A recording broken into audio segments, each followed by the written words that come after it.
Há cerca de 2000 anos atrás, Jesus Cristo disse: é esperado que venham os escândalos, mas ai daqueles por quem vier. O ai de Deus é terrível. E aqui a gente vê duas pessoas que são protagonistas de um caso amoroso. O problema é que os dois eram casados. É o quê?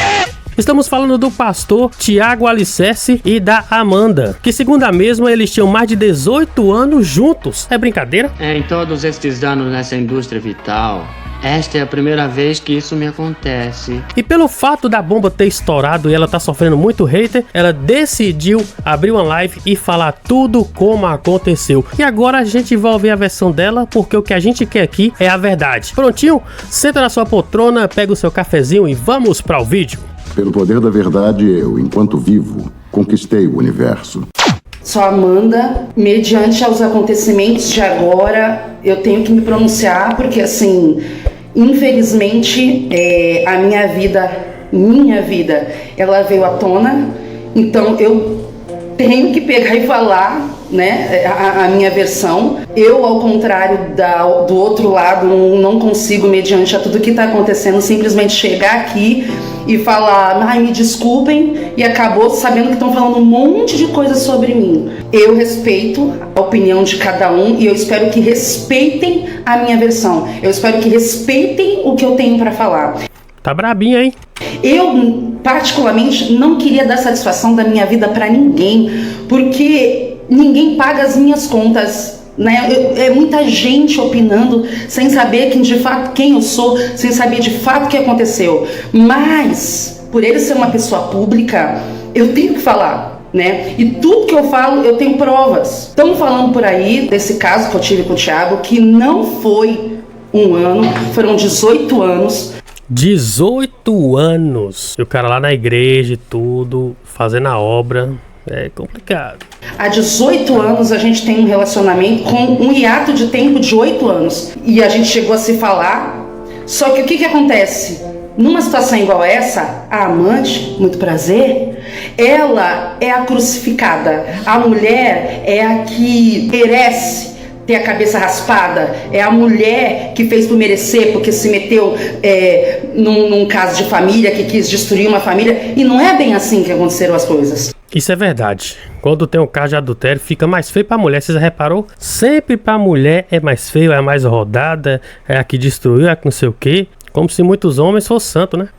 A minha história, ela não começa num relacionamento entre homem e mulher, de sentimento, e acaba numa louca, desvairada pelo homem que resolve conseguir provas pra acabar com o relacionamento dele, porque é o que estão falando. Ah, ela pegou, gravou tudo, ela filmou tudo pra depois acabar com o relacionamento dele. E não é bem assim, não foi isso que aconteceu. Em 2006, eu tinha um relacionamento de 5 anos e perto de eu me casar, eu terminei. E o Thiago, ele sempre foi uma pessoa da igreja local de Santos, que eu sempre gostei muito, uma pessoa que eu sempre admirei, uma pessoa que me fez muito bem. Mas eu nunca tive sentimentos por ele de mulher, homem e mulher. Pelo contrário, ele sempre foi meu pastor e eu sempre admirei muito. Meu primeiro emprego, sempre foi tudo através dele. Meu primeiro emprego, para cantar na igreja. E eu sempre tive uma admiração muito grande por ele. Deixa eu abrir só uma exceção aqui para falar. A ideia disso aqui não é me mostrar.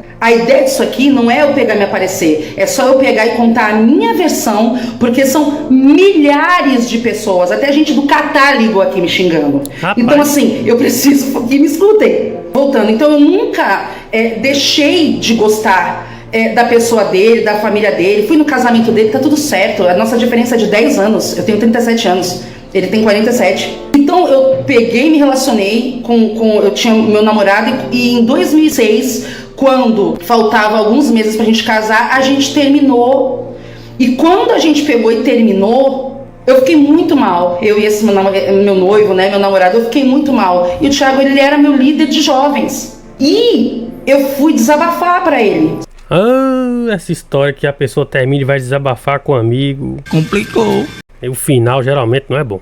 Só que esse foi meu erro, hoje eu vejo que foi meu erro. Na internet você pode fazer o que você quiser, você pode falar o que você quiser, você fica mais à vontade. E a gente começou a falar à noite, a gente começava a conversar à noite. A gente falava um com o outro, e eu desabafei, eu terminei. E passou a ser constante durante esse término. Eu me apeguei muito a ele nessa época. Eu tinha 19 anos, eu não era uma menor de idade. Nessas conversas, a gente acabou conversando, né? A gente acabou se relacionando primeiro pela webcam, a gente começava a jogar joguinho. A gente foi se envolvendo. Eu tinha acabado de sair de um relacionamento e eu me apeguei àquilo. Na igreja a gente não conversava, mas quando chegava à noite a gente conversava. Foi criando uma amizade virtual, mesmo ele sendo meu pastor. Então chegava aquele horário à noite, dava 10, 11 horas da noite, toda hora eu queria saber o que aconteceu com ele, como que foi o dia dele, mas a gente não falava de coisas pessoais.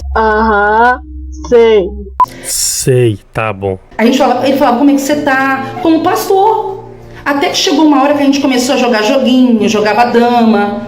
Isso lá em 2006. Aí eu fui me envolvendo. Ele, eu tenho certeza que não. E cadê a mulher desse pastor? Não via ele tarde da noite no computador, não? Porque nessa época, provavelmente era MSN. O MSN era terrível, viu?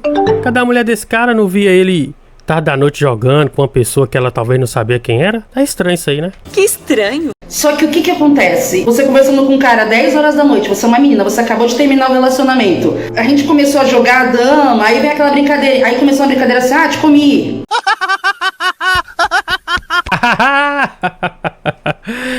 Ai, viu? Começa brincando, depois tá empurrando. Cala a boca!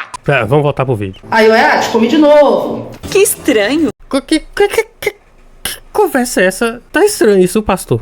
Aí a gente viu que começou a ficar uma conversinha mais caliente, na brincadeira. Aí ele pegou e perguntou pra mim, eu era virgem, eu tava 5 anos namorando, mas eu era virgem. Na brincadeira, mas havia um fundo nessas brincadeiras, viu? E quando a gente começou a ver que começou a calorar, ele começou a pedir pra ligar o webcam, eu ligava o webcam, eu fazia vídeo pra ele. Época do MSN era terrível. Tinha webcam, você tava conversando, se a pessoa não atendesse você tremia a tela. Era terrível aquela época. E o que ela ia dançar pra ele na webcam, meia-noite? Não dá o que presta, não. Se mostrando, eu gostava daquilo, eu sabia que era errado, mas eu gostava daquilo. Se é a verdade... Pronto, acabou de entregar.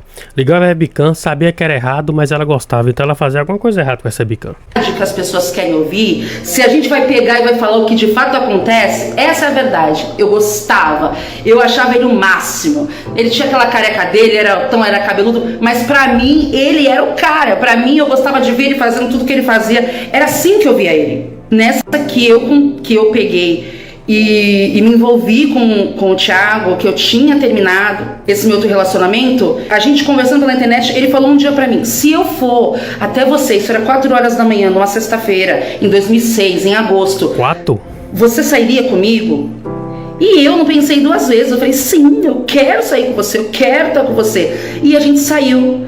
A minha primeira frustração, não vou negar, eu falei isso pra ele, foi se eu for aí 4 horas da manhã, você sai comigo e saio. Não ia dar o que presta. A gente pegou, ele entrou no carro e ele perguntou pra mim, ele não me obrigou. Ele perguntou, você quer fazer isso mesmo? Então ali estima pra consumar o adultério, não é isso? Eu falei, sim, eu quero. Então assim, eu não fui abusada, eu não fui enganada. Até ali eu entendi assim, eu quero ele. Aí eu peguei, saímos no carro, fiquei com ele, dentro do carro dele, numa rua atrás da minha, lá em Santos. Não teve beijo, não teve declaração, não teve amor, foi frio, foi sexo. Eu não sabia, foi assim. Só que depois daquilo, houve uma ligação entre eu e ele. E o Thiago falou assim pra mim, Amanda, depois que acabou, eu não posso falar pra ninguém isso que tá acontecendo, porque senão eu vou perder a minha família. Se a gente confessar, isso eu tô falando em 2006, pra quem tá falando que eu queria destruir a vida do Thiago, lá em 2006 não faltaram oportunidades. Eu peguei e falei, não, eu não vou falar pra ninguém. E o Thiago falou pra mim assim, Amanda, se você falar pra alguém que a gente tá saindo, eu vou negar até o fim, porque eu prefiro ir pro inferno do que perder a minha família. Mas aí ele vai negar, né? Automaticamente mentir. Quem mente, a Bíblia diz que quem mente é filho do diabo, né? Que o diabo é o pai da mentira. Olha a que nível chegou. Porque depois que o pecado está consumado, aí vem a culpa. Aí a pessoa quer esconder de tudo quanto é forma. Ele foi muito claro pra mim. Só que eu não tinha intuito de fazer isso. Eu queria estar com ele, eu gostava dele. Só que eu me senti muito... Eu não senti um peso. É porque eu acho que essa primeira vez não foi tão boa, não foi aquela coisa assim. Falei, gente, o que eu fiz? E o meu ex-noivo começou a me ligar. Ele começou a me ligar. e me procurar. E eu falei, eu não posso fazer isso, eu vou voltar com ele. A gente saiu 6 vezes depois disso daí. E eu falei, gente, eu não posso fazer isso, porque eu não posso continuar isso daqui, embora eu goste. Como é que ela sai 6 vezes com um cara casado, a mulher do cara não percebe? Como é que é isso? Não sei, também não sei. Dele, eu tenho que voltar pro meu relacionamento. E aí eu voltei pro meu relacionamento. A gente saiu uma vez, ficou uma vez, e eu voltei pro meu relacionamento. E quando eu voltei pro relacionamento, eu falei, antes de eu voltar, eu vou falar a verdade pra ele, né? Depois que eu caí no carro, falei, olha, não dá mais pra gente ficar junto, porque não sei se vai dar pra gente ficar junto, porque eu não sou mais aquela mulher pura que você achava. Eu peguei e saí. Outra pessoa, ele falou, com ele quem? Aí eu falei, com o Thiago. Só que ele não acreditou quando eu confessei pra ele. O grande problema do pessoal de igreja é que eles querem muito, muito, muito a verdade. Mas quando a verdade vem à tona, eles não estão prontos para ouvir. Rapaz, aí ela foi em cima, viu? Muitos cristãos querem a verdade, mas quando ela vem não tá pronto pra ouvir. Ela falou com o cara, olha, com seu ex-noivo, não vou voltar com você porque eu não tô mais pura, não tô virgem mais. Falou pro cara que tava ficando lá com o pastor e o cara não acreditou. É difícil, viu? Não estão prontos pra ouvir. E foi o que aconteceu com o meu noivo. Eu não falei com ninguém. Eu falei pra ele, ó, você quer voltar, você quer ficar noivo comigo, mas eu caí com o Thiago. Ele não acreditou, ele achou que eu tava mentindo. Então, até aí, eu fiz a coisa certa. Até aí eu fiz o que todo mundo diz que tem que falar. Olha, quando você erra, você tem que confessar o seu pecado, você tem que falar. Eu fiz, ele não acreditou. A minha história foi essa. Eu tava lá, eu me relacionei com um pastor, eu caí com ele. Quando eu fui falar pro meu noivo, a gente tinha terminado, meu noivo quis voltar comigo. Quando eu fui falar pro meu noivo, ele não acreditou. Mas ele falou, não, mas eu quero continuar com você, vamos casar. A gente já tava 5 anos junto, num relacionamento totalmente pecaminoso, só não tinha as vias de fato. Essa mãozinha dela só não tinha as vias. Velho. Coitado desse noivo dela, né? Aí, eu voltei com ele. Só que eu não conseguia, mas já não era mais a mesma coisa. O meu noivo, ele não acreditou. Ele falou, imagina, o Thiago jamais faria isso. O Thiago jamais é um pastor. Ele jamais iria fazer isso de estar pregando e saindo contra a pessoa. É aí que tá o problema. A gente endeusa tanto muitos líderes cristãos que às vezes eles cometem o erro, eles não se arrependem, não procuram mudar. E a gente tanto se espelhar, acredita que eles não fazem aquilo. E cria uma imagem de um super-herói na nossa cabeça que a gente se espelha. Mas são seres humanos falhos, sujeitos ao pecado. Se não vigiar, pode cair. Por isso que você tem que olhar para Jesus. O nosso exemplo perfeito é Cristo. E se o seu líder, alguém que você gosta, te desapontar, olhe para Cristo. Mas vamos continuar juntos. Só que aí, nas outras vezes, o Thiago começou a me procurar.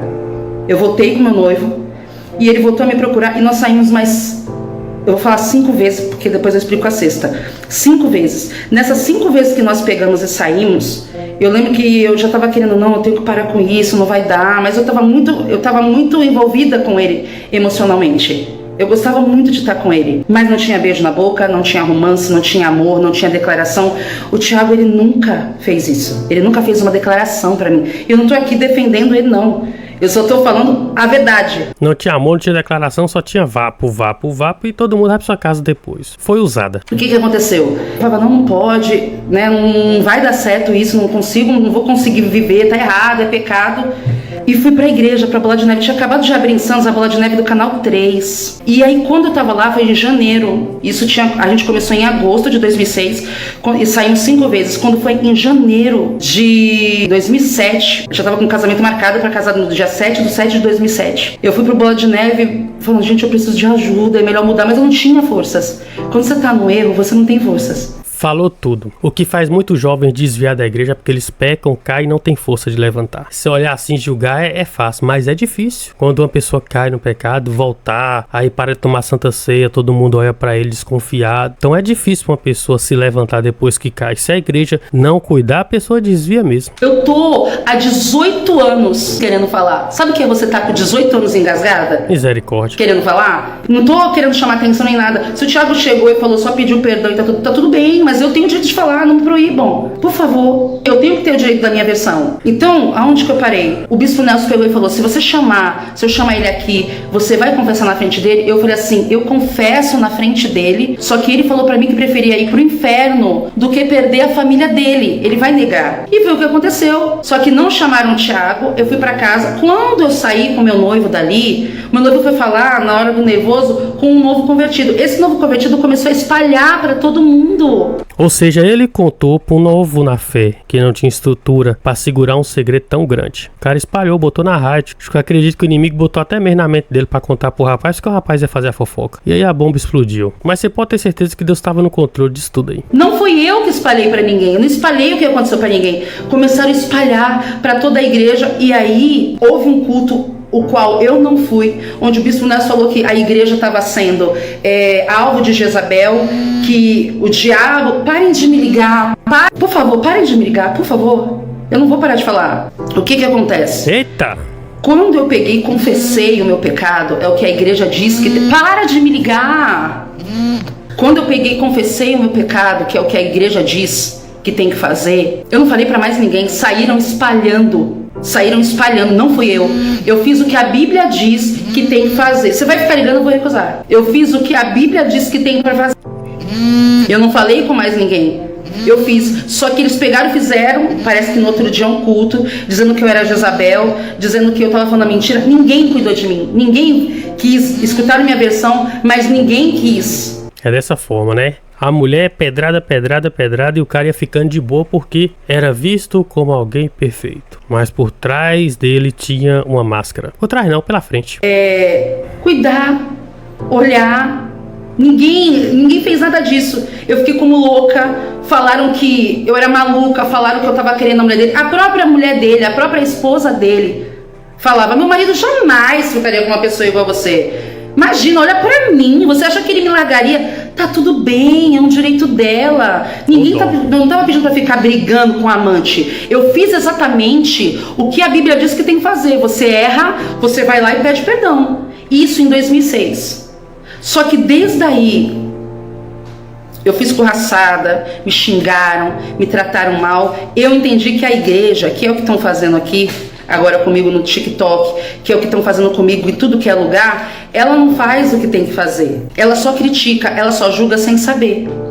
É um problema, porque Jesus, quando viu a mulher adúltera, ele não apontou adultério pra ela. Tava todo mundo querendo meter pedra nela, mas Jesus falou que quem não tem pecado quer atirar a primeira pedra. Mas a igreja hoje não, a igreja falta matar as pessoas depois que pecam. Só Deus pra ter misericórdia. Eu peguei e fui pra algumas igrejas, ela tá atrapalhando, ela não entendeu que eu tenho livre-arbítrio de falar.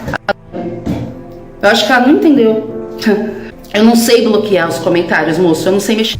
Bem, pessoal, e foi isso, é um resumo porque foi muito longo e estendido o que ela estava falando. A Bíblia diz que quando Jesus viu uma mulher adúltera e as pessoas chegou para Jesus e falou o seguinte: essa mulher foi pega em adultério, a lei de Moisés diz que nós temos que apedrejar, e tu que diz? Jesus virou e falou bem assim: olha, quem nunca pecou quer atirar a primeira pedra. Todo mundo tinha pecado e ninguém atirou a primeira pedra. Então Jesus chegou para a mulher e falou assim: olha, vai e não peques mais para que não te aconteça algo pior. Então Jesus não a apontou naquele momento. Jesus apenas mostrou para os outros que todo mundo era errante. E aqueles que estavam julgando a moça, nas estreitas, nos escuros, fazia coisas horríveis também. Aí eu te falo, essa igreja que julgou ela, não ajudou, não quis ouvir, não acreditou em uma certa parte da história, acabou chamando ela de Jezabel, pintando sete, esculachando a moça. Não tô aqui para defender ela. Mas será que ele é um caso isolado? Será que lá dentro não pode ter mais? Isso é verdade, senhor. A Bíblia diz que o Senhor vai julgar até os pensamentos, os nossos pensamentos. A gente tem mais de 30 mil pensamentos por dia. Será que a gente também não erra, não peca, e lá dentro também alguém não pode estar dessa forma? Então o que eu entendo aqui? Eu entendo que a gente acaba endeusando certos líderes, sendo que a gente tem que olhar apenas para Cristo. E a Bíblia fala que aquele que se arrepender e confessar seu pecado alcança a misericórdia. Se essa moça se arrependeu, eu não sei. Eu não vejo arrependimento assim nesse vídeo, pelo menos não parece, né? Você não vê lágrimas, não vê nada. Ela fala: não, eu gostava de estar com ele. Mas aquele que se arrepende e confessa, alcança a misericórdia. Tanto para ela, tanto para ele. Agora é aquela situação. Se a esposa dele vai perdoar, vai querer estar com ele, a família, automaticamente os cargos da igreja ele deve perder. Mas é um caso que não é isolado. Nas igrejas tá tendo muito escândalo. Então a gente aprende aqui que a gente tem que vigiar. Então em vez de você olhar e falar dessa pessoa e desse pastor, olha pra sua vida, pede a Deus pra te guardar, te livrar do laço do passarinheiro, te livrar dos laços do inimigo, das armadilhas, porque hoje foi eles, mas amanhã, se a gente não vigiar, pode ser nós. Então vamos pedir a Deus que tenha misericórdia de nós, vamos orar por eles, para que Deus possa fazer uma obra, porque independente de tudo, eles dois são almas e nós queremos que as almas sejam salvas. Que Deus tenha misericórdia, que Deus restaure essas vidas, né? faça um milagre, porque eu sei que muita gente quer que se lasca mesmo. Mas em nosso lugar, o que Jesus faria? Jesus falou, vai, não peques mais. E Deus dá uma oportunidade nova para eles, se eles se arrependerem. E é eles ir e não pecar mais, porque você que tá assistindo isso aqui, ó, tem pecado oculto aí, que só você e Deus sabe. Você que tá assistindo aí, com certeza você tem pecado. Que a diferença do pecado desse pastor para de muitas pessoas que tá aí falando coisa é que o dele foi exposto. Mas quando expôs seus pecados, expôs minhas falhas, o que seria de nós? Então vamos olhar para a misericórdia de Jesus. Que Jesus tenha misericórdia e faça uma obra nos livrando de todo laço, de toda armadilha que vem se levantar contra a nossa vida.